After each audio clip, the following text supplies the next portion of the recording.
ओम शांति। ओम शांति। सहज राजयोग से आती है विचारों में सत्यता एवं पारदर्शिता। दोबारा टाइटल। सहज राजयोग से आती है विचारों में सत्यता एवं पारदर्शिता।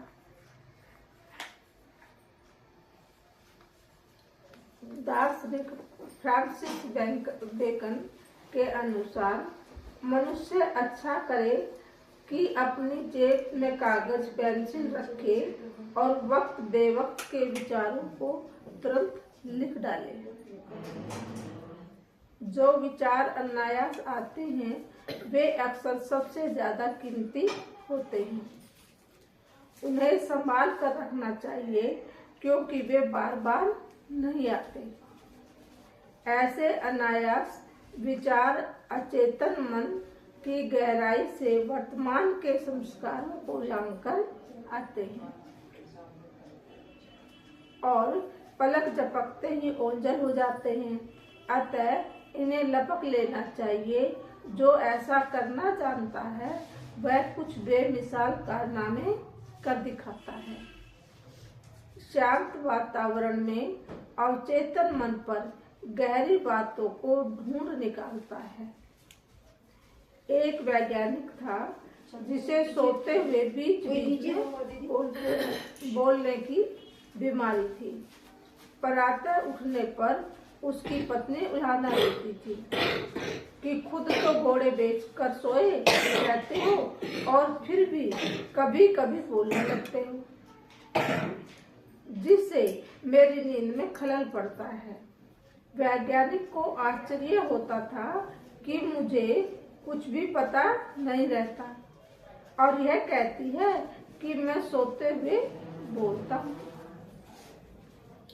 एक बार जब पत्नी ने उल्हाना दिया तो उसने पूछा कि आज मैंने क्या बोला, मुझे सुनाओ। पत्नी ने जब सुनाया तो वह हैरान हो गया क्योंकि उसने अपने अनुसंधान के कार्य से संबंधित कुछ नई महत्वपूर्ण बातें बोली थी।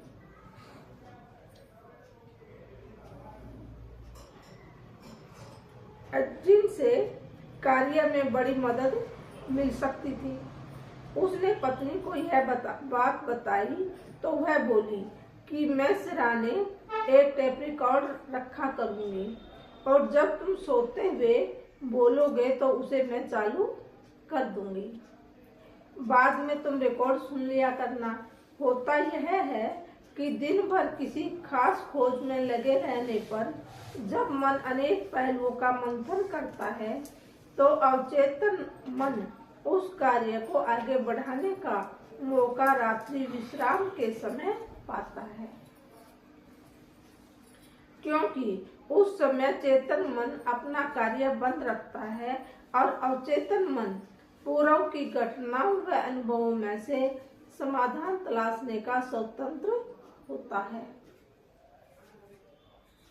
शांत निःशब्द वातावरण में अवचेतन मन कभी गहरी गहरी काम की बातों को ढूंढ निकालता है। ब्रिटेन में ली हैडविन नाम का एक ऐसा कलाकार है जिसे बचपन से नींद में चलने की आदत है। वह सोते हुए भी नींद में उठकर कागज पर लोगों के स्केच बनाता है। जागते हुए वह केवल एक दाएं हाथ से पेंटिंग करता है, लेकिन नींद में रहते दोनों हाथों से तेज गति से पेंटिंग करता है। प्रातः उसे कुछ भी याद नहीं रहता और उसे अचंभा होता है कि टेबल पर रखा स्केच या पेंटिंग उसने ही बनाई है।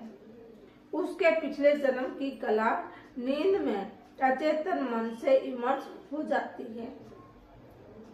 राजयोग के पुरुषार्थी भी अपने अवचेतन मन में निहित आदि मौलिक कलाओं को इमर्ज करने का पुरुषार्थ करते हैं। केकुले जर्मनी के वैज्ञानिक थे जो बेंजीन का सूत्र खोजने में व्यस्त थे, परंतु सफलता नहीं मिल रही थी। एक रात उन्होंने स्वप्न में देखा कि बेंजीन का अणु सांप की तरह है जो गोलाई में जाकर काटते हुए अपनी पूंछ काट रहा है। केकुले ने इसी सोपान सूत्र के आधार पर उस समय के ज्ञात कार्बनिक रसायनों पर विचार किया और बेंजीन का फार्मूला विकसित हो गया।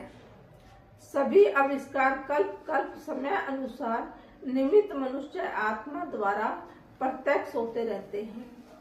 मोक्ष मांगते हुए मनुष्य उद्धार के विचार रखते हैं।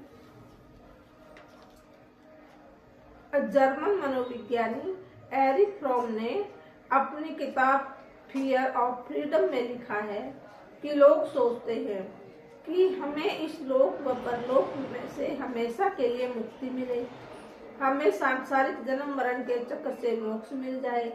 उनके ऐसे विचार मात्र कहने भर के हैं और वास्तविकता में यदि ऐसा होने लगे तो उनकी यह प्रार्थना होगी कि हे भगवान, हमें मोक्ष से बचाओ। मनुष्यों के व्यक्तित्व का यह दोहरापन या दोगलापन उनकी अज्ञानता एवं विवेकहीन विचारों को उजागर करता है।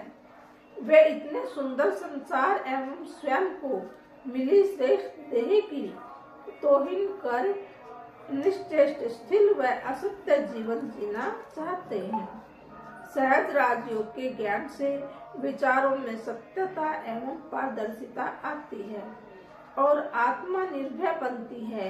मोक्ष मांगते हुए अन्य मनुष्य तो उद्धार के विचार रखते हैं। एक तरफ तो दूसरों की कही सुनी बातों के आधार पर मोक्ष मांगते, इसी को उद्धार के विचार बोला। और यही देह छूटने लगे तो भयभीत हो जाते हैं। आज आदमी का भी कैदी जैसा जीवन है। फांसी की सजा दिए जाने के पहले कैदी से उसकी अंतिम इच्छा विचार पूछी जाती है और सरकार उसे पूरा भी करती है। इच्छा पूरी होने के बाद कैदी के लिए ईश्वर की याद में एकाग्र होकर देह त्यागना आसान हो जाता है। यदि कैदी ईश्वर की याद से उनसे सद्गति की कामना करते हुए फांसी पर झूलता है तो उसका अगला जन्म श्रेष्ठ से श्रेष्ठ होता है, परंतु ऐसा बिरला ही होता है क्योंकि उसे ईश्वर के यथार्थ निराकारी स्वरूप का और अपने खुद के आत्मिक स्वरूप का पता नहीं होता। अन्यथा वह अपराधी बनता ही नहीं, उसे तो लौकिक इष्ट देव या पत्नी बच्चे ही याद आते हैं। कैदी अर्थात अपराधी अर्थात ईश्वर से दूर। ऐसे में अंतिम अक्षरों में वह ईश्वर का विचार करते हुए कैसे देह त्याग सकता है।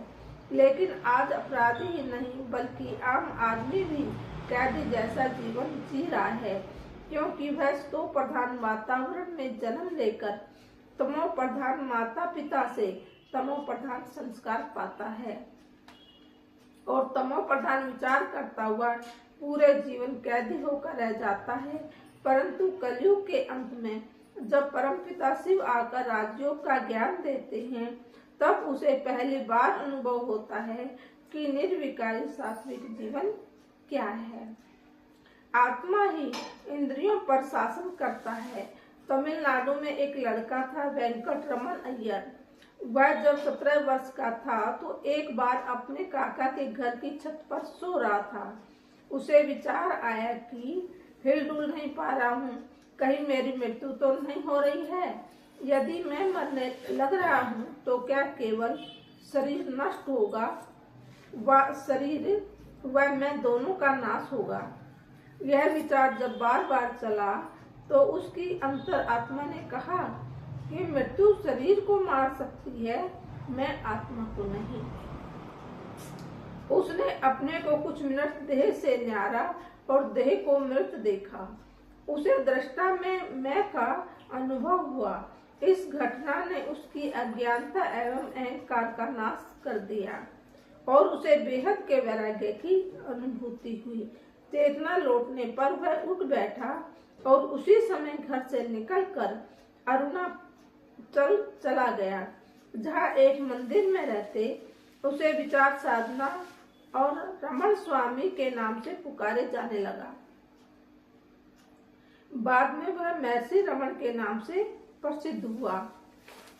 महर्षि रमण हमेशा मौन में बैठे रहते थे और अपने श्रेष्ठ विचारों के परकंपन जग कल्याण हेतु फैलाते रहते थे।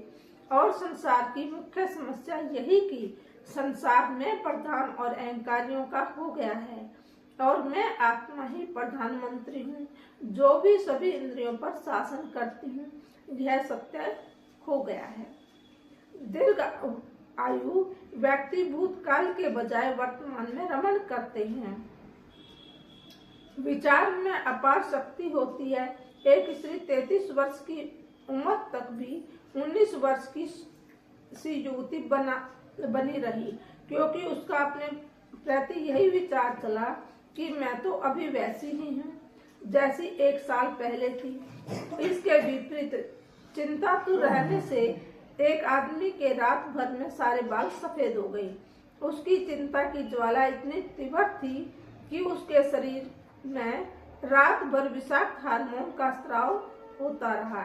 यह देखा गया कि दीर्घायु व्यक्ति भूतकाल के बजाय वर्तमान की बातों में रमण करते हैं और भविष्य कैसा होगा उसकी परवाह नहीं करते। वे दूसरों को दुख देने वाले शब्द नहीं बोलते, जिससे फिर उन्हें दूसरों के नकारात्मक प्रकंपनों का सामना करना पड़े। उनके परोपकार की बदौलत उन्हें दूसरों से दुआ मिलती है, परंतु बददुआएं नहीं। उनका स्वास्थ्य भी काफी अच्छा रहता है। वह व्यक्ति के अपने विचार ही हैं जो उसे बीमार भी कर देते हैं और स्वस्थ भी कर देते हैं। भूतकाल की बजाय मृत व भविष्य की काल्पनिक बातों पर विचार न चलाकर बस वर्तमान को उत्सव मानने पर चले, वर्तमान में जिए, तो सतयुग अभी और यही महसूस होने लगेगा। यदि अभी सतयुगी जीवन का समय समय पर अनुभव नहीं किया, अर्थात इसका बीज नहीं बोया, तो तय मानिए कि सतयुग प्राप्त नहीं होने वाला है।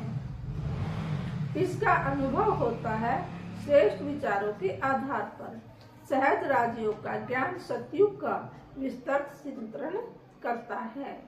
यदि सतयुग में यथार्थ स्वरूप का ज्ञान हो जाए तो क्या यह संभव नहीं कि हमें कुछ देर के लिए सतयुगी स्वरूप धारण कर उसका आनंद ले, उसे कुछ पल के लिए अनुभव करके तो देखें।